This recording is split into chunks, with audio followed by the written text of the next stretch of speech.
we are working with a customer, and one of the first things we need to know is what genetics are they feeding.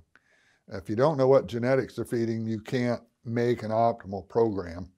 As all these genetic companies, there's different intakes, feed intake, there's different potential for lean gain.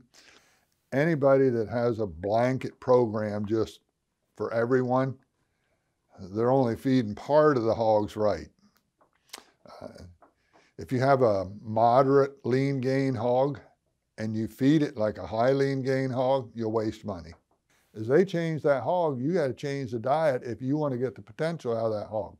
If you go out and spend a bunch of money for good genetics, and then you don't change the feeding program and you're feeding just an average density, you've wasted your money because the pig will not realize its potential. If you take a moderate lean gain hog, the way you feed it is different than a high lean gain hog. If you feed a moderate lean gain hog a high lean gain hog diet, which is higher amino acid density, you're actually going to hurt it because it's going to have more amino acids than it needs, and you're going to give up gain, you're going to give up feed gain, and your cost of gain is going to go up.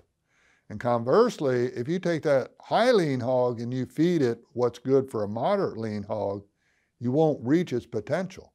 You go out and buy new good genetics looking for higher lean, better performance. If you don't change your feeding program, you're going to go back to the genetic company and say, hey, you didn't do me any favors. These are no better than what I had. Most people that know me know I'm a Corvette nut. I have a Corvette in the garage that has 505 horsepower. Well, if I put E85 in it, it doesn't have 505 horsepower. I don't know what it would have. I'm not sure it even run.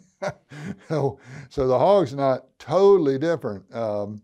If you want it to grow, you really need to feed it. I was doing some work years ago. We had individually fed hogs, and these pigs average 2.7 pounds a day.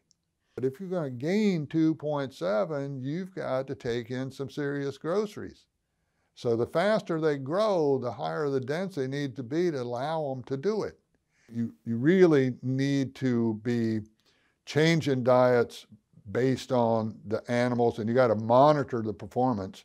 I have one group I work with, and it's the same genetic company, but they've changed their hogs over time, and we upped our diet density. We improved the gain by 0.07, and we dropped the feed gain by 0.14. So there's dollars you're leaving on the table if you're not feeding them right. Dollars per hog. If you're evaluating genetic lines, you really need to make sure the nutritionist is looped into that, because you need to feed it so you're giving the best genetics a chance to show how good they are. I mean, if you feed, like I said, a moderate density, you could get really, really good genetics, but they won't look any better than the average genetics.